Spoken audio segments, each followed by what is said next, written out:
Hola, aquí estamos en una nueva clase de Arquitectura 2C de la Facultad de Arquitectura y Urbanismo de la Universidad Nacional de Córdoba, en Argentina, del año 2020. Vamos a comenzar el segundo teórico, después del teórico de presentación, el primer teórico ya específico e instrumental acerca del tema que nos ocupa este cuatrimestre, que son lo que nosotros llamamos casas conjuntas en la ciudad. Es la vivienda agrupada y nuevamente la articulación entre la casa, o sea, el hábitat doméstico por excelencia, y la ciudad. En la clase de hoy vamos a hablar acerca del dimensionado, el orden y la proporción. Esto es una casa. Esto también es una casa. Es decir, entre estos dos escalas uno diría, ¿cuál es la casa correcta? ¿Qué tamaño tiene que tener una casa? ¿Cómo dimensiono una casa? ¿Cuáles son los valores que tengo que tener en cuenta? Todas esas preguntas, o preguntas que nosotros nos hacemos, nos obligan a buscar, a encontrar en un proceso de investigación permanente cuáles son las claves. Esto no es nada nuevo. Alguna primera clave la podemos encontrar en las normativas de la ciudad de Córdoba, por ejemplo. Las normativas que rigen la construcción en un determinado lugar. Por ejemplo, esto está en el código de edificación que rige las construcciones aquí en la ciudad de Córdoba. Fíjense que la descripción que se hace de la vivienda es absolutamente dimensional, ¿no? Y dimensional en un sentido plano, es decir, bidimensional. XY habla de metros cuadrados, no de metros cúbicos, es decir, no está hablando de espacios, sino que está hablando de superficies. Y va identificando las superficies que deberían destinársele a distintos tipos de viviendas y a distintos tipos de usos. Básicamente hay un valor que uno podría estar encontrando en este tipo de desarrollos, que tiene que ver con, por supuesto, las dimensiones de una vivienda, una hipótesis de cuánta gente usaría esas viviendas, ¿no? Y para nuestra normativa, las categorías de viviendas se refieren a la cantidad de dormitorios que tenga esa vivienda. Es decir, un primer parámetro de dimensionado tiene que ver con una hipótesis que uno plantea de la cantidad de personas que vivirían en una casa, considerando la cantidad de dormitorios. Fíjense la frase que dice: para las viviendas permanentes se considera como ocupación la relación existente cama-dormitorio. Un local dormitorio de una cama no superpuesta equivale a una persona. Es decir, cuando nosotros hablamos de la cantidad de dormitorios, en realidad estamos hablando de la cantidad de personas. ¿Y qué significa? En cada dormitorio, la hipótesis es que habría no más de 2 personas. Es decir, que una tipología de un dormitorio es para 2 personas máximo, una tipología de 2 dormitorios es de 4 personas y una tipología de 3 dormitorios hasta 6 personas. Por supuesto que son hipótesis como para empezar a dimensionar, pero no existe una normativa que obligue que en las viviendas haya una cantidad de personas determinada, sino que es ese parámetro de los metros cuadrados el que definiría la cantidad de personas en relación a los dormitorios. Una referencia: la Municipalidad de Córdoba dice que, en primer parámetro, que una casa de un dormitorio debería tener 40 metros cuadrados mínimos, ¿no? Lo vamos a subrayar. Siempre estamos hablando de dimensiones mínimas. Podríamos decir entonces que una tipología de un dormitorio no debería tener menos de 40 metros cuadrados. Hemos visto que hay un umbral para lo mínimo, no hay un umbral para lo máximo. O sea, hay una mínima superficie permitida por la normativa de Córdoba, pero no te dice una superficie máxima. Entonces, la tipología de un dormitorio es de 40 metros cuadrados mínimos, la tipología de 2 dormitorios es 60 metros cuadrados mínimos y la tipología de 3 dormitorios es de 80 metros cuadrados mínimos. Estas superficies son propias, incluidos muros de la tipología. Ustedes saben que el muro, dependiendo del espesor del muro, que ocupa casi un 20%, 15% de la superficie total de una vivienda. Entonces, si decimos que hay un valor para lo mínimo, ¿cuál es el valor para lo máximo? ¿Qué es lo que nos determina cuán grande tiene que ser una casa? Bueno, es bastante obvio, ¿no? Cuán grande tiene que ser una casa tiene que ver con los recursos. Es decir, cuánta plata o cuántos recursos yo puedo destinar a la construcción de una determinada vivienda. Según los costos de la construcción de la ciudad de Córdoba, este es muy nuevo del último mes, un metro cuadrado, o sea, imagínense ustedes están parados en un metro cuadrado, están parados sobre 34.439,25 pesos. Fíjense que si este es el valor por metro cuadrado, ¿cuánto influye en la toma de decisión del tamaño que tienen que tener las viviendas? Entonces, ¿eso qué significa? Ahí aparece otro parámetro, es decir, uno tiene que entender cuál es el nivel socioeconómico al cual va dirigida nuestra vivienda. Es decir, si nosotros tenemos un rango de posibilidades o un espectro, no es lindo hablar de mercado, pero un espectro de posibles adquirentes de nuestra vivienda, eso nos va a definir el tamaño de las viviendas que vamos a construir. ¿Cómo se sabe eso? Bueno, a ver, la vivienda agrupada, en general, la vivienda agrupada y la vivienda colectiva no tiene un usuario específico como tiene una vivienda individual. Uno a una vivienda individual puede considerar, saber el grupo familiar que lo habita, uno puede interactuar con ese grupo familiar y puede descubrir sus necesidades y a partir de eso hacer una reinterpretación arquitectónica de esas variables y diseñar la vivienda que corresponde. En el caso de la vivienda agrupada o de la vivienda colectiva, eso no es posible porque uno por lo general diseña y proyecta las viviendas y hasta que una vez que se construyen y se ponen a la venta no se sabe quién es el usuario que va a estar. Ese usuario, y a su vez esa vivienda puede ser para alquiler, o sea que se puede modificar los usuarios a través del tiempo, etcétera, etcétera, etcétera. Es decir, lo que uno debería saber para poder dimensionar una vivienda, cuántos metros cuadrados tiene que tener, es, bueno, en primer caso una pesquisa de los recursos de un determinado mercado. Eso depende de la zona donde uno haga la vivienda, la categoría de la vivienda, la calidad. Bueno, se deben balancear una serie de factores que son muy importantes a la hora de armar un emprendimiento.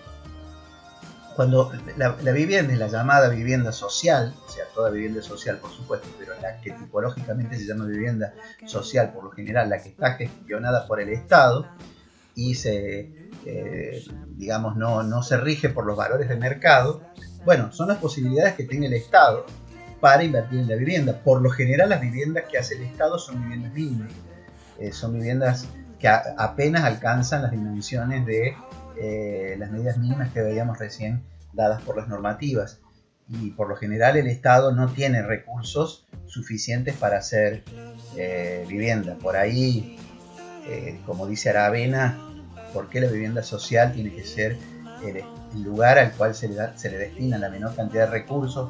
No es lo mismo los recursos que se destinan, por ejemplo, para un museo, para una ruta o para una infraestructura, como los recursos que se le dan a la vivienda. ¿Cuánto cuesta un puente o las luminarias de un determinado puente? Estoy pensando en el puente de Capitalina. ¿Cuántas viviendas se podrían hacer con esos recursos? Bueno, es una larga discusión. Se asocia las dimensiones de la vivienda social con vivienda mínima y con poca calidad constructiva, espacial y dimensional. Quizás retomemos esta discusión, pero estaría bueno que se lo planteen en los talleres y lo discutan internamente. Bueno, entonces decíamos que nosotros no tenemos un usuario determinado. Entonces, ¿cómo diseñamos algo que no sabemos para quién es? Bueno, por supuesto hay valores que son tipológicos. Uno compara las viviendas que se vinieron construyendo hasta el momento en un determinado lugar, lo que se llama el mercado, averigua las inmobiliarias, pregunta, etcétera, etcétera, etcétera. Y bueno, uno se arma un cuadro de situación de cómo debería ser la vivienda para un determinado sector de la ciudad y para quién podría resultar atractiva esa vivienda. La vivienda también es parte de una industria, ¿no? Es un producto, es un mercado que cuesta muchísimo dinero. Hemos visto los 35.000 pesos por metro cuadrado, ¿no? O sea que cada decisión, cada metro cuadrado que hacemos es enorme. La vivienda por lo general es la aspiración de toda la vida de una familia o de una persona. Entonces, el pensar en la vivienda sin un usuario determinado implica un estudio ajustado o una investigación ajustada acerca de ciertos valores que hagan que esa vivienda cumpla con su función. Ahí es discutible cuál es la función básica que tiene que cumplir una vivienda, cuál es el umbral mínimo y cuál es el umbral máximo. Bueno, por lo general el umbral mínimo es que tenga las dimensiones adecuadas para que se pueda desarrollar todos los rituales que tienen que ver con la vida doméstica. Y esos rituales tienen que ver con nuestro cuerpo en acción. Siempre la arquitectura está relacionada a nuestras dimensiones y a lo que podemos hacer con nuestros movimientos, con el aparato con el cual estamos dotados de movilidad, de dimensional, y muchas veces no está incorporado el aparato perceptual, ¿no es cierto? Es decir, las dimensiones de una vivienda tienen una parte que es dimensional y hay otra que es perceptual. En la clase de hoy vamos a trabajar específicamente sobre los aspectos dimensionales.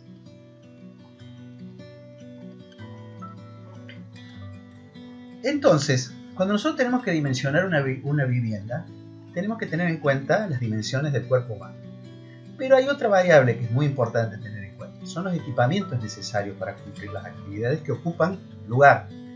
O sea, está el lugar físico que ocupan los muebles, los equipamientos, mesas, sillas, fíjense en este caso, hasta el triciclo, el espacio, pero también los espacios de uso, que son los espacios que nosotros necesitamos para poder sentarnos, para correr una silla, para que las distancias que tiene que haber entre el comedor y la cocina, etcétera, etcétera, etcétera. Es decir, que ahí hay dimensiones mínimas y máximas, pero están sistematizadas. Yo les recomiendo siempre que estén con una ruleta en la mano. Una ruleta es una cinta métrica, y permanentemente midan dimensiones, mídanse ustedes qué distancia hasta la rodilla, qué distancia, cuál es la altura de una mesada de cocina, cuál es el ancho de una puerta, cuánto mide una mesa, qué distancia necesito para correr una silla y poder entrar para sentarme en una mesa, o sea, la distancia entre una mesa y una pared, si quiero poner una silla, etcétera, etcétera, etcétera. O sea, todas estas dimensiones que encontramos ilustradas en este gráfico son moneda corriente, o sea, es operativamente lo que hacemos siempre cuando estamos proyectando. Estamos dimensionando para dar estos espacios mínimos y máximos que necesita la gente para cumplir con sus actividades cotidianas. Estas variables, estas dimensiones han sido sistematizadas. Quizás el paradigma de eso sea Neufeld, a partir de la Bauhaus, ¿no es cierto?, un arquitecto alemán que dimensionó y tomó medidas se dice, de todas las cosas, ¿no? Es decir, las distancias entre las personas, en este caso seguimos con el tema del comedor, ¿no es cierto? Fíjense la altura de una barra, la altura de una banqueta, bueno, y es una herramienta de de consulta cotidiana e insustituible. Quizás cuando tenemos que diseñar una casa es más sencillo porque tenemos a nuestro alrededor los equipamientos que recomiendo que permanentemente lo estén considerando, ¿no? Qué sé yo, la distancia entre un inodoro y bidet, a qué altura va un toallero. Bueno, porque cuando hacemos una vivienda, esos pequeños detalles hacen a la eficiencia y al uso de todos los días. En ese sentido, Javier Fonseca, que es un profesor de la UNAM, de la Universidad Autónoma de México, escribió un libro muy interesante que de alguna manera reflexiona sobre modos de habitar mucho más latinos, mucho más de nuestra cultura que quizás el Neufert, inclusive hasta las cuestiones dimensionales, ¿no? Tiene dimensiones que se adecuan más a las proporciones corporales que tenemos como latinoamericanos, ¿no? Este libro en la primera etapa se lo dimos como material de consulta. Permanentemente lo tienen que ir consultando tanto este como el Neufert, el libro anterior que les mostramos, porque es una herramienta de consulta permanente en el estudio. Javier Fonseca en este libro, así como Neufert, hace una serie de esquemas probables de usos de distintos espacios y los dimensiona, toma las medidas, cuánto mide el sillón, cuánto es el espacio de uso, cuánto es lo que necesito y demás.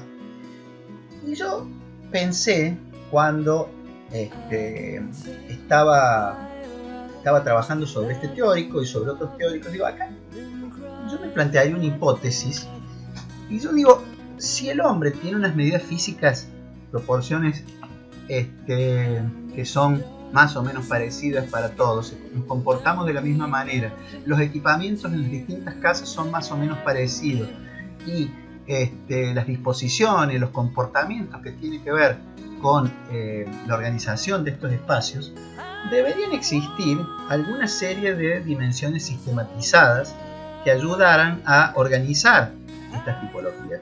En algún momento me tocó hacer un trabajo de posgrado alrededor de la vivienda individual y el tema dimensional fue muy importante cuando tuve la idea de trabajar sobre sistemas constructivos prefabricados, o sea, racionalizados. ¿Qué significa?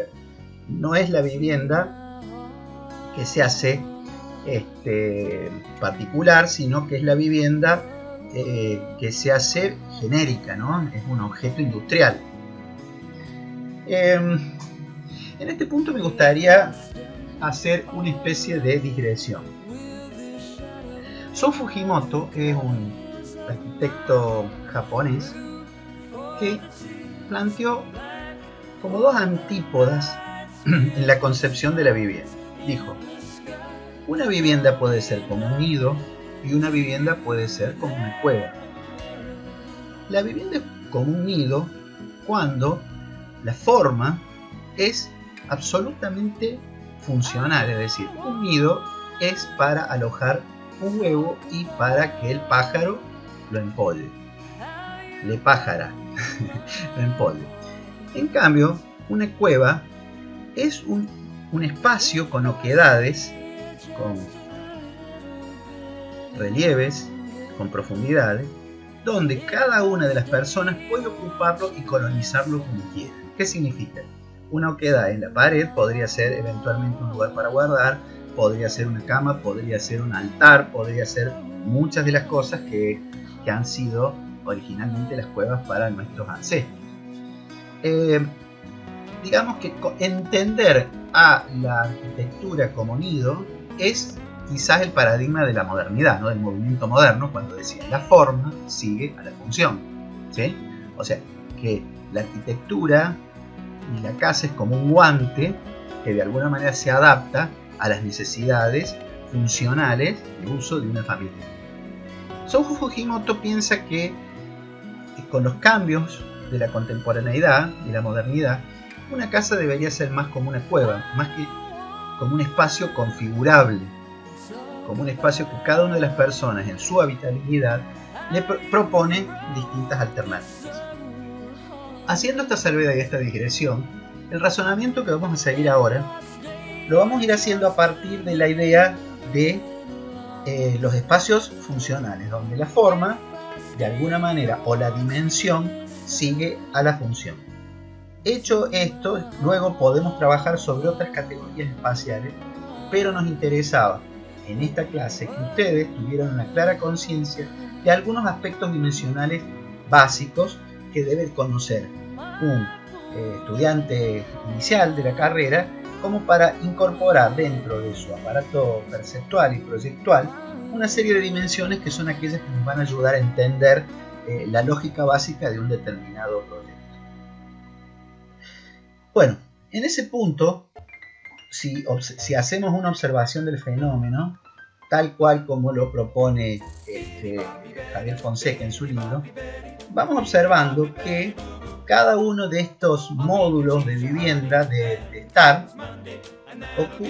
tienen una proporción más o menos cuadrada, múltiplos y submúltiplos de un cuadrado, en estos casos de una dimensión de 380 por 395, ¿no? Fíjense, ustedes ven la dimensión de este lado es 380 y este caso es 395. Acá aparece 4 y 7, o sea, un módulo y medio, un módulo y 3/4, un módulo y medio del módulo inicial. Analizando, se me ocurrió en aquel momento, en aquel trabajo de investigación, que uno podría incorporar una suerte de malla o contenedor como para entender determinadas lógicas cuando uno trabaja la vivienda agrupada o colectiva, donde no tenemos un usuario predeterminado y donde tenemos tecnologías que requieren una cierta sistematicidad geométrica y dimensional. ¿Qué significa? Tener números precisos y controlados para tener, como siempre la industria así lo demanda, procesos que puedan llegar a ser repetidos, industrializables, intercambiables. Es decir, la modulación geométrica es una condición de los por lo menos hasta este momento, de los sistemas de construcción prefabricados. Podemos hacer un capítulo aparte si ya las viviendas son con plotters y demás, cosas de ultimísima generación, quizás en el futuro no tan lejano simplemente sean órdenes a una computadora, como ya está sucediendo, como contornos de control numérico, alfanumérico y demás, y impresoras 3D para imprimir. Pero mientras tanto, los sistemas constructivos tradicionales o racionalizados o prefabricados que hoy existen en el mercado tienen sus dimensiones, o sea, deberían estar sistematizados en su dimensión. En ese caso, bueno, a mí se me ocurrió, lo digo en primer plano porque quizás esto yo lo dejo para que lo discutan en sus talleres. Es una idea, no es una receta. Cada uno de ustedes podrá encontrar una receta, puede servirle como una guía, está bueno que lo discutan en los talleres.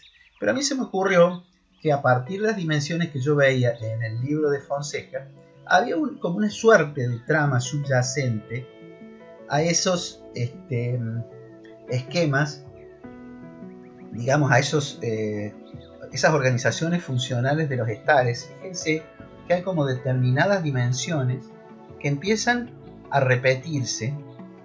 Es casi como una estadística, ¿no? Cuando uno empieza a estudiar y a investigar determinadas dimensiones, fíjense los números de los que estamos hablando,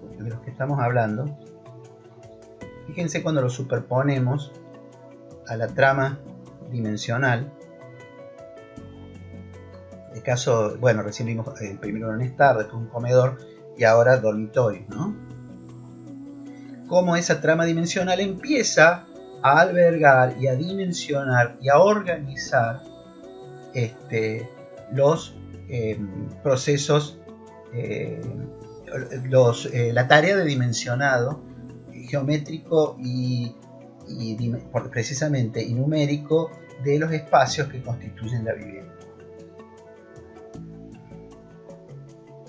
Estaba buscando, haciendo promedios, sacando números de todos los números esos que veía por ahí, haciendo algunos promedios, y encontré que el módulo cuadrado entre 3 y 4 metros es un módulo, una suerte de módulo universal que articula las viviendas desde las viviendas más pequeñas, quizás las viviendas más chicas, el módulo sea el de 3x3, y una vivienda de mayor categoría sea de 4x4 dentro de los estándares de clase media de la vivienda agrupada para lugares donde, como el nuestro, aquí en Barrio Juniors. Entonces, después me puse a pensar, claro, pero en la historia de la arquitectura también siempre se estudió al hombre. El hombre es la medida de todas las cosas, ¿no? Vitruvio, seguramente lo han oído nombrar, es el primer teórico de la arquitectura, el primer que se encuentra en algún tipo de registro donde alguien empezó a hablar de hacer teoría de la arquitectura. Digamos, tomó una serie de dimensiones y proporciones que tenían que ver con el cuerpo humano, que fueron inmortalizados por Leonardo da Vinci con este famoso dibujo del hombre de Vitruvio, que es este hombre que en acción está incluido entre un cuadrado y un círculo. Este tipo de mirada, digamos, de orden que también se tomaba de los cánones griegos, el tema de la proporción áurea, de las separaciones entre columnas, etcétera, etcétera, que tienen que ver con la arquitectura clásica, la arquitectura histórica de raíz grecorromana, es tomado en la modernidad por Le Corbusier. Le Corbusier, en su libro El Modulor de 1948, hace interesantes reflexiones haciendo una crítica al sistema métrico decimal. Decía que el metro, el decímetro y el centímetro en sí mismo eran como abstractos, ¿no? Uno no los relacionaba con visiones más relacionadas con la antropometría, ¿no? Con el cuerpo humano. Entonces él decía que era mucho más directo para referenciarse a las dimensiones, de hablar de brazos, pies, pulgadas, ¿no es cierto? Bueno, una pulgada tiene 2,5 centímetros, un pie tiene 30 centímetros, porque uno lo ve en su propio cuerpo y ya tiene una referencia dimensional. En cambio, el metro era como absolutamente abstracto. Y hace un sistema dimensional donde aúna la idea greco-romana de las proporciones áureas, de la ley de Fibonacci y demás, que eran como investigaciones numéricas del clasicismo europeo. Digamos, cuando hablo del clasicismo, Grecia, Roma, Italia, digamos, que tiene que ver con una mirada que hablaba de la antropometría y generaba, este es el famoso gráfico del modulor, donde todas estas dimensiones están dadas por la altura del cuerpo humano, con el brazo levantado. Bueno, era un alemán gigante, ¿no? O un ario, por las dimensiones que tenía este señor, y a su vez la dimensión que la mitad estaba en el ombligo de ese hombre. A partir de esa dimensión y de esa proporción se hace una serie de múltiplos y submúltiplos que tienen que ver con las leyes de Fibonacci y la proporción áurea, que no es el hecho ahora desarrollar. Esto lo podrán desarrollar en la materia de historia o hacer un trabajo de investigación muy complejo. En definitiva, no se utilizó, obviamente, sino Le Corbusier en alguna de sus obras lo utiliza, pero realmente es un trabajo de investigación que trata de aunar esos dos universos de los que hablábamos, que es lo dimensional preciso con aquella cosa perceptual. La proporción áurea le dicen que es la divina proporción, es decir, las cosas que estén proporcionadas de una determinada forma son bellas. Esas eran las ideas de los griegos, ¿no es cierto? La belleza asociada a la geometría y a la filosofía, ¿no es cierto? El platonismo, ¿no? Cuando Platón hablaba de los ideales platónicos siempre estaban relacionados a determinados parámetros estéticos y proporcionales. Dicho sea de paso, han durado unos cuantos siglos, ¿no? Porque quizás los ideales platónicos, donde las proporciones y demás están asociadas a la juventud y la belleza, a determinados cánones que se pierden con la vejez, hacen que la eterna juventud haya sido el parámetro de belleza desde los griegos hasta nuestros días, ¿no? Quizás ahora puesto en cuestión, pero es indudable que aquella idea de que determinadas proporciones son las que contienen la belleza es un valor cultural y no es un valor cierto, ¿no? ¿Cuán cierto puede ser un valor cultural? Bueno, lindo para pensarlo y discutir. Bueno, en el módulo Le Corbusier entonces toma una serie de valores dimensionales.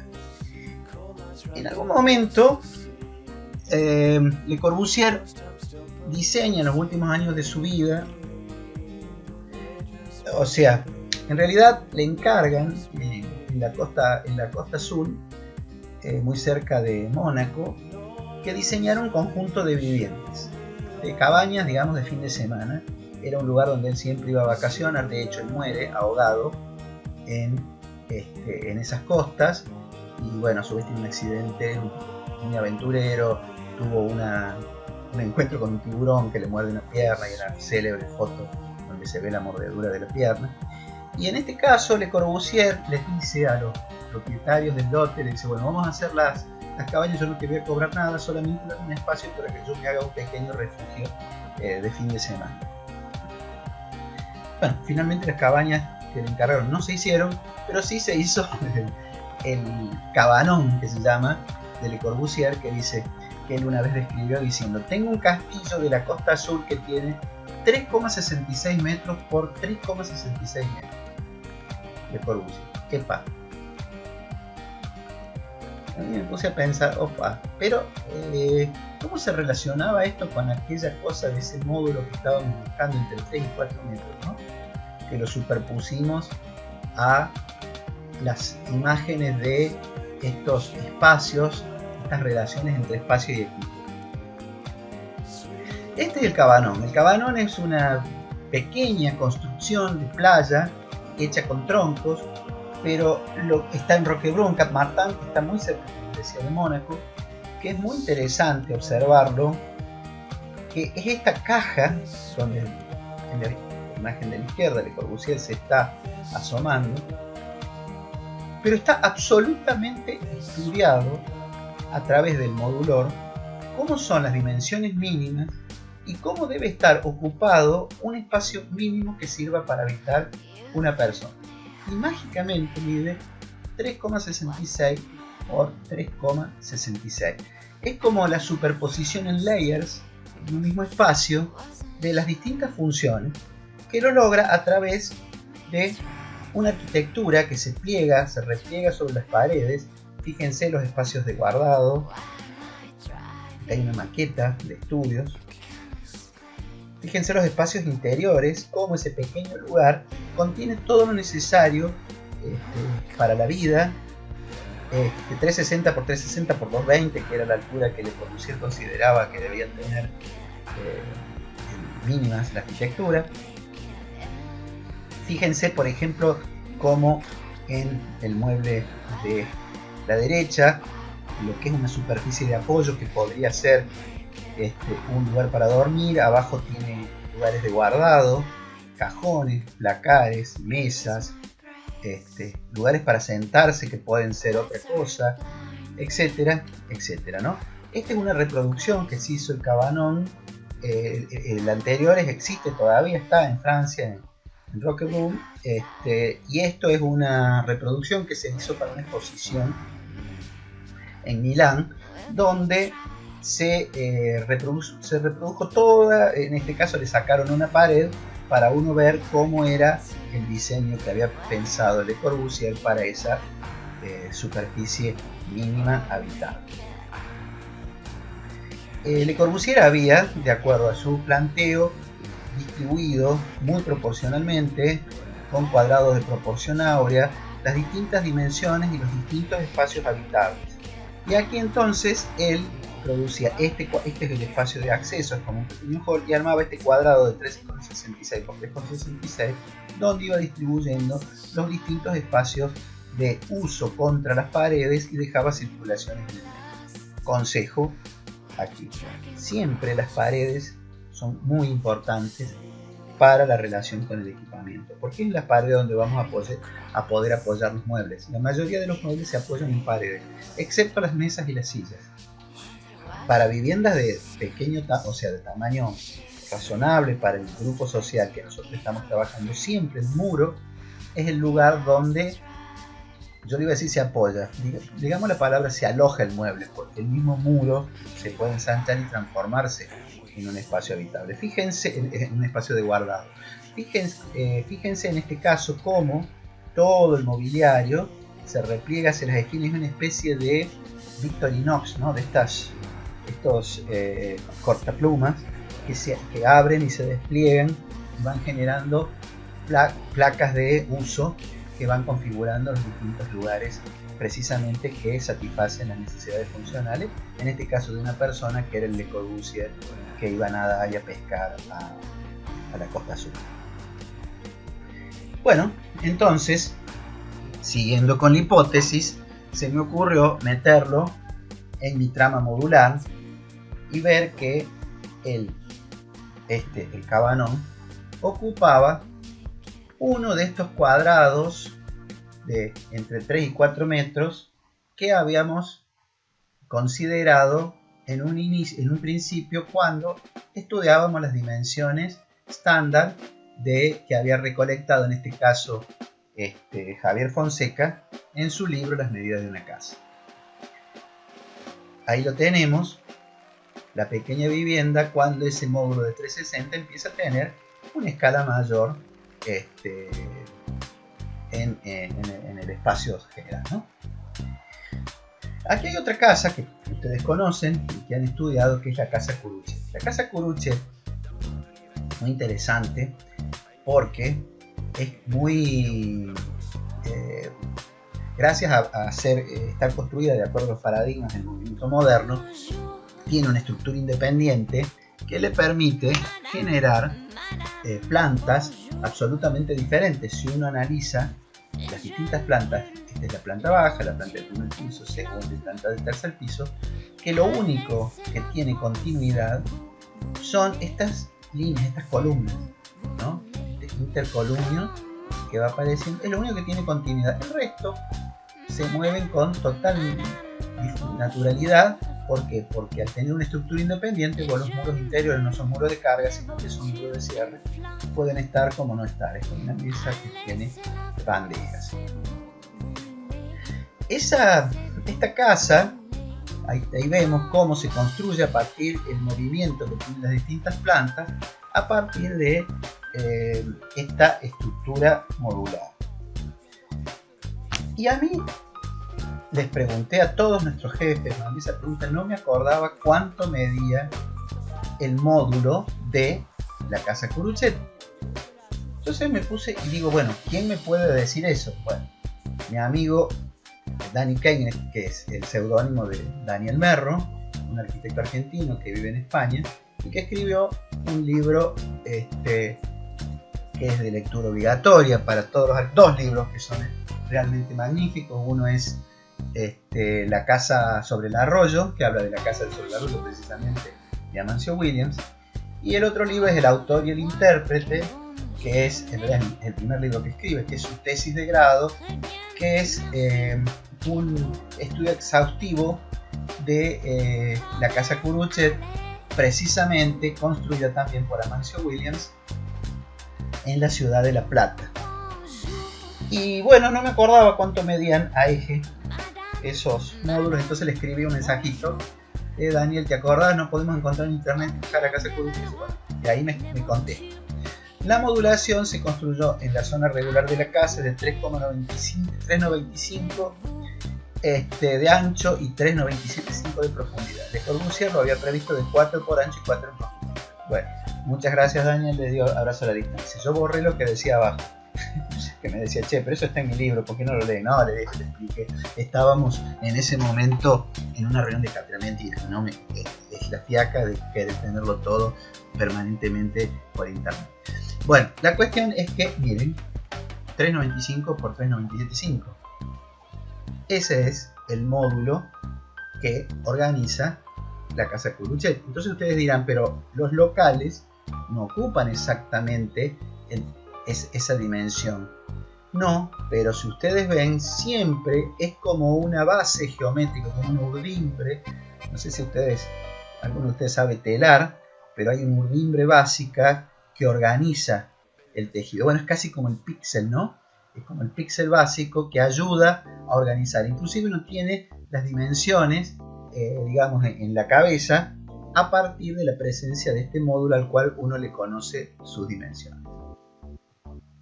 Bueno, ahí le superponemos el módulo del que veníamos trabajando. Ahí tenemos el cabanón y acá nos aparece la casa curuche. Hay relaciones dimensionales y proporciones que van cambiando de escala para satisfacer las distintas categorías de casa, pero de alguna manera siempre, o por lo menos dentro de esta investigación que yo les estoy exponiendo, se refieren a una urdimbre modular de unas determinadas dimensiones. ¿Se acuerdan que en la primera etapa analizamos estas 4 casas, ¿no? La casa Fanego, la casa Brisco, la casa de Jalisco de Alfonso Farias y la casa de ladrillo de Ventura Vives. Y yo en el momento en que se me ocurrió pegar estas casas, si ustedes se fijan, el parámetro de altura está proporcionado, es decir, se me ocurrió ponerlas a escala.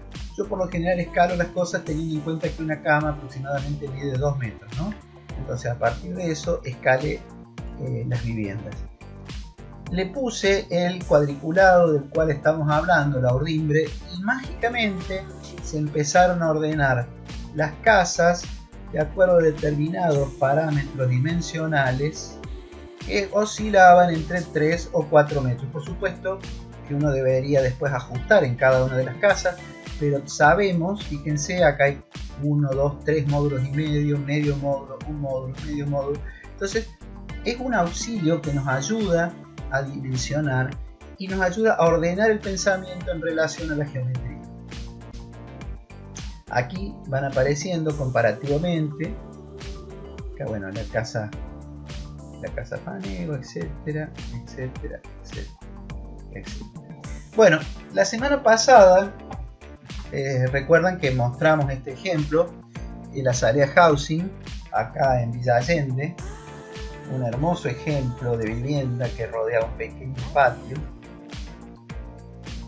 Esta es la planta alta, no sé si recuerdan cómo era. La planta baja era así, una especie de pequeño ángulo que dividía la planta baja en 2 zonas y se abre un patio.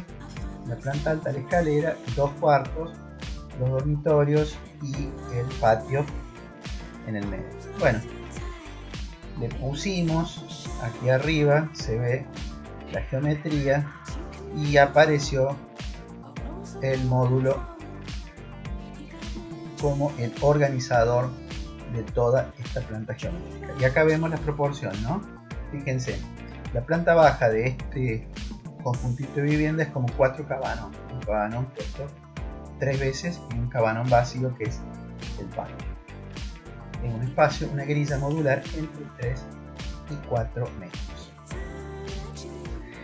Vamos a revisar ahora una serie de ejemplos que, si bien los vamos a siempre relacionar con el tema que estamos hablando de esta urdimbre dimensional, en estos casos vamos a ver ejemplos que nos parecieron interesantes de cómo con vivienda agrupada se hace ciudad. Eso que decíamos, casas conjuntas en la ciudad. Bueno, estos ejemplos de alguna manera hablan de esa lógica. En este caso, un lote triangular muy complejo en Ciudad de México, donde se ordenan una serie de viviendas con patios. Fíjense cómo tiran la construcción hacia el borde, obviamente porque hay ventilación posible hacia todos lados, y generan patios en el medio que con distintas dimensiones van generando ese espacio privado al aire libre tan caro a nuestra cultura, ¿no? La cultura, en este caso mexicana, somos muy parecidos. La idea de tener un pequeño patio propio.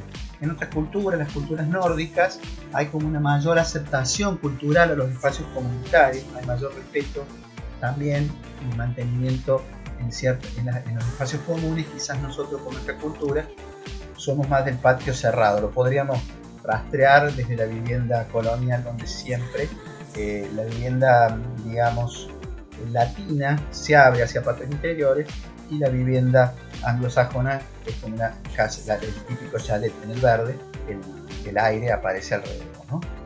Bueno, esta planta, si le colocamos nosotros nuestra timbre geométrica, es impresionante cómo vamos observando cómo todo el proyecto se subordina a determinadas leyes dimensionales. Aquí están las distintas tipologías. Hay tipologías más pequeñas, un ambiente o un dormitorio. Bueno, ¿cómo se empiezan a ir articulando las distintas tipologías? Muchas veces hablar de tipologías es difícil porque cada cultura genera sus distintas lógicas constructivas, ¿no? Está bueno investigarlas, pero siempre poniéndolos en situación a un determinado lugar geográfico.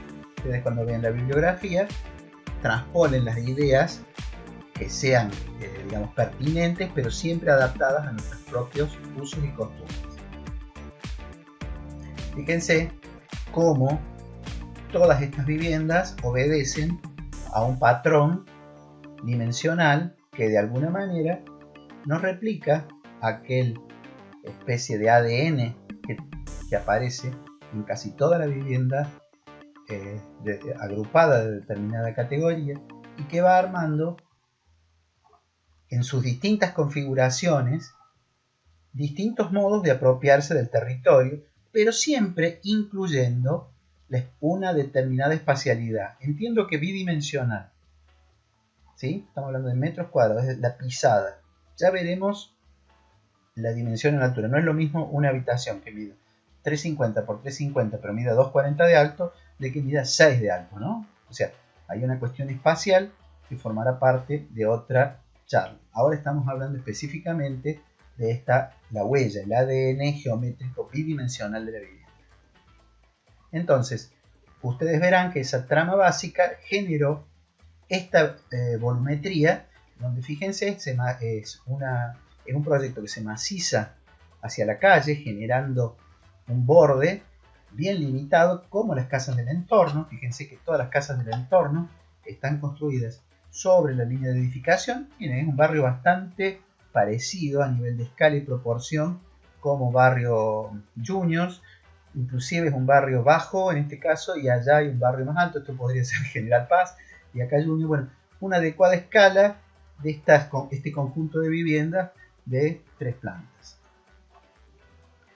que tiene esta calidad espacial. Por eso yo les decía, y ahora vamos a ver cómo esa geometría en planta luego en los alzados va teniendo otras proporciones. Fíjense lo que es la espacialidad interior, bueno, las diferencias de techos, etcétera, las entradas de luz y demás, que bueno, eso forma parte de el proceso de proyecto de la vivienda. Aquí hay otro ejemplo que es muy interesante, quizás una escala más parecida a la que están trabajando ustedes. Son 2 pequeñas casitas, que son casas con 3 patios, ¿no? Si ustedes se fijan, es muy interesante el planteo. Hay como una grilla modular donde está el automóvil. Uno ingresa, hay una zona de estar que abre generosamente a un patio interior. Esto es muy interesante cuando tenemos lotes estrechos y profundos. La idea de perforar con patios permite tener estas calidades espaciales. Ya lo vimos en la vivienda, ustedes la desarrollaron muy bien, la vivienda anterior, donde el patio era el protagonista. Entonces fíjense ustedes cómo la vivienda se va desarrollando, todos sus espacios funcionales, una zona nocturna al fondo, la cocina y el garaje adelante, y el corazón de la vivienda, las zonas de estar abriendo el patio, y el patio que forma parte del mismo esquema tipológico, ¿no? Bueno, le colocamos la malla, esa que venimos trabajando, y estamos viendo que un módulo y medio, etcétera, etcétera, etcétera, es una forma de ir organizando geométricamente la arquitectura. Los cortes y el espacio ese que hablábamos, donde este estar que estaba en el medio se abre a un patio con generosas puertas-ventanas y arma un vacío que integra la actividad cubierta con la actividad descubierta en un solo espacio. Por supuesto, es muy interesante observar la utilización de los materiales, los colores, bueno, en el desarrollo proyectual, la incorporación de todos estos elementos que van connotando y van definiendo el espacio dependiendo de las intenciones que tenga en cada caso.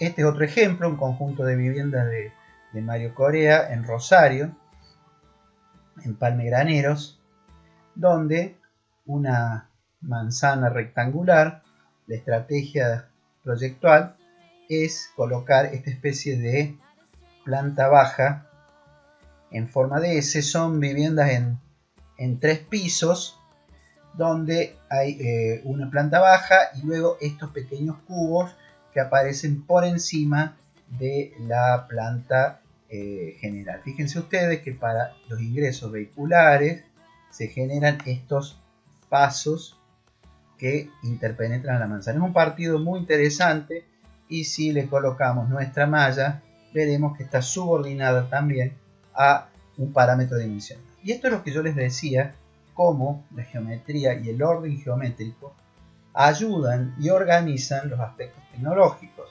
En este caso, ese orden geométrico dimensional también tiene que ver con el orden estructural, es decir, estas columnas de encadenado, en este caso, están organizadas de acuerdo a la malla más o menos cuadrada que tiene el conjunto del dimensionado general.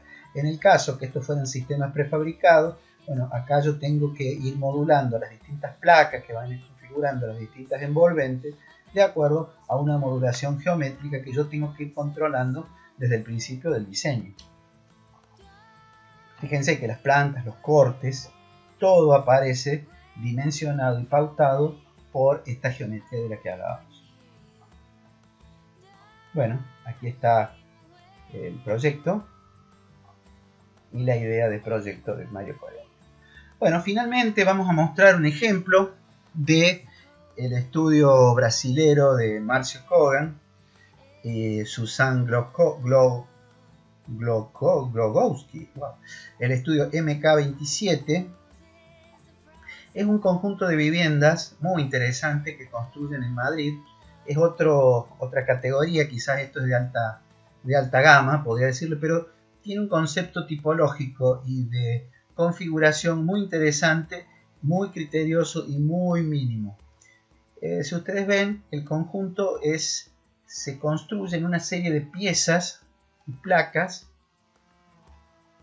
que generan una urdimbre, o sea, un tejido donde tiene tanto valor la masa, el lleno, como el vacío del patio. Y hay un juego de muros donde en la volumetría general resultante es tan importante el muro ciego del patio como la caja que alberga. Es un conjunto bastante cerrado al exterior, muy en la tradición española. La arquitectura de los pueblos españoles es una arquitectura blanca de muros encalados y cerrados. En este caso se reproduce a partir de esta operación que en definitiva, si ustedes lo ven aquí en estos cuadrados que están resaltados, son las viviendas más el patio, ¿no? La mitad más o menos está ocupada por la vivienda y la otra mitad por el patio. Fíjense que en algún caso hasta tienen pequeñas piletas, hay una pileta general, pero lo que se va articulando y lo que van armando como volumetría, o sea, como configuración del tejido, es la vivienda más el patio. Vamos a volver a la imagen anterior para que se vea que es muy interesante como punto de partida. O sea que el espacio vacío, el patio, no es algo que queda, sino que es algo indisoluble a la idea de la vivienda. Y ya vamos a ver por qué. Pero de todas maneras, siguiendo con nuestro juego, podríamos colocar nuestra trama. Nos hemos dado cuenta de que en este caso se utiliza una trama de mayores dimensiones precisamente por la escala y la categoría de la vivienda. Siempre, por eso decíamos, hay dimensiones para lo mínimo, pero no para lo máximo. La idea de las viviendas son, bueno, esta es una vivienda de una sola planta, pero fíjense, es como una caja que tiene la mitad llena, la mitad vacía, y todo este frente puede ser de abrir. Fíjense cuando hablamos de modulación, ¿no? Cómo todos estos frentes tienen que estar modulados para que todos tengan una dimensión adecuada para las distintas tipologías. Acá tengo una tipología de un nivel y medio que genera una terraza y una de 2 niveles con 2 patios, pero están de alguna manera circunscritos por una piel que los transforma en un volumen constante, completo.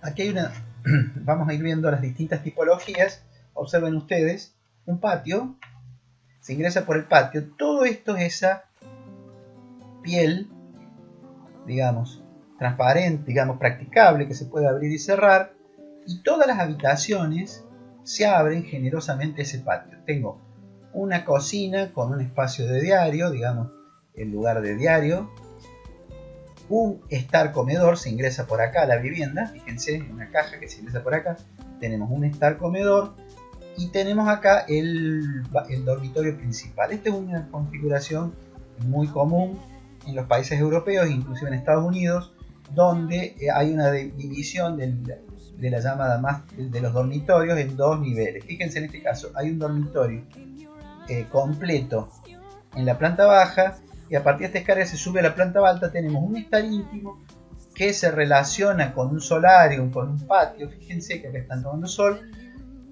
Un estar íntimo arriba y un dormitorio en suite, un baño y vestidor, etc. Acá hay otra tipología, este es de un dormitorio nada más. Fíjense que se mantiene la misma configuración, esta placa con espacios de guardado, el plano de iluminación y ventilación modulado que se abre en patio. Aquí hay otra tipología donde con el mismo concepto está la escalera, se sube a la planta alta, hay un dormitorio de 2 camas para chicos, también con un solarium y una terraza, la que veíamos que en planta baja es continua con el bloque superior.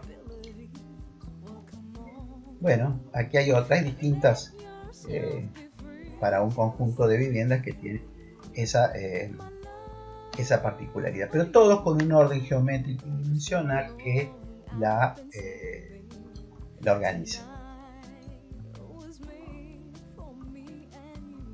Bueno, el conjunto actualmente está construido. Acá hay una mezcla de imágenes digitales con imágenes de la construcción. Está en Madrid. Bueno, hay distintos ejemplos. Nosotros vamos a seguir mostrando ejemplos, pero lo importante es que ustedes vayan sacando conclusiones. Lo que hemos hablado hoy no es un tema, no es una receta, es una observación y una herramienta que ayuda a pensar, que nos ayuda a proyectar. Es una investigación, es la verificación de una determinada hipótesis, nada más. Ustedes, en cada uno de los procesos de proyecto que ustedes van a desarrollar, van a encontrar dinámicas propias. Y cada una de las experiencias que nosotros les vamos exhibiendo son como insumo, pero ustedes, desde su propio pensamiento, su propia creatividad y su espíritu crítico, lo filtrarán y producirán los objetos de diseño que estamos iniciando en esta etapa. Bueno, muchas gracias.